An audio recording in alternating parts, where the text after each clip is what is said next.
just amazing how much science there is. And I actually went to Springfield, Illinois, which is my state capital, to give my testimony on electrosensitivity. And it was full of lobbyists, and they never gave us a chance to talk. They let one or two people talk in our group, and the rest of us were just, sorry, we don't have time for you, you know? And I realized at that point that the lobbyists are so strong. There's more money in the telecom lobby than there is in the pharmaceutical lobby, which is, you know, insane to think about.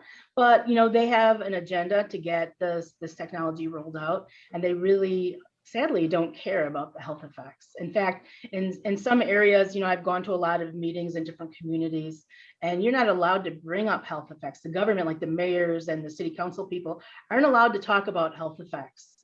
So it's really frustrating. Truly Yeah. mind-boggling. Yeah, millions of people is. are now aware of 5G and the harmful effects, and it's becoming more and more, you know, known. Even though there's been obviously a massive campaign to censor it from all media since about April and May of last year of 2020. A lot of things are outside of your control. So I think the most important thing to do is control what you can control. So your own usage of devices is critical. So for instance, you know, everyone's using cell phones now. So it's really important to keep your cell phone on airplane mode when you don't need it, to turn the Wi-Fi, the Bluetooth, the hotspot, any other radiating antennas on that device, turn them off. So if you just turn your phone on airplane mode, sometimes the Wi-Fi can still work. So you need to turn everything off. So, you know, keep the cell phone away from you as much as possible. If you need to use it to make calls, limit the length of your calls, you know, use an earpiece or a headset if you need to use the phone, or put it on speaker mode and set it on a table or something. Don't hold it, don't keep it in your, you know, pocket, don't keep it, like some women slide it into their bra strap, you know, because there's a lot of evidence, there's so much science on the cancers that are being caused. And for men, you know, putting the phone in your pocket reduces sperm count and mobility, you know, so there's fertility issues with that. And there's also recently they found that the incidence of colon cancer has skyrocketed in 20 and 30-year-olds. So that's outrageous, you know. So Yeah. just having your phone in your front or back pocket, Yeah. you know, is constantly irradiating those organs that are so critical.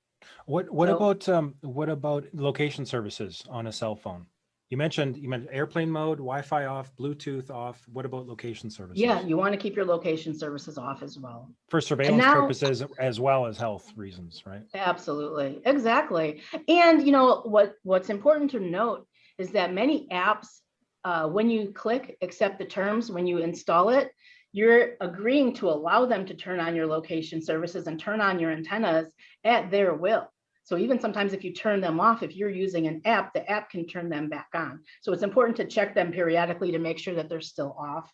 So the cell phone is the big one. Yeah. And, you know, if you have to use the phone, you know, I deal with a lot of families, so they have teenagers and they are not willing to give up their cell phones. You know, they don't worry about their health like someone who's older that might have experienced some health challenges. So I say at worst case, do not sleep with it in your bedroom. You know, keep it off and out of the bedroom, because there's no reason you need to have it on when you're trying to get any sleep.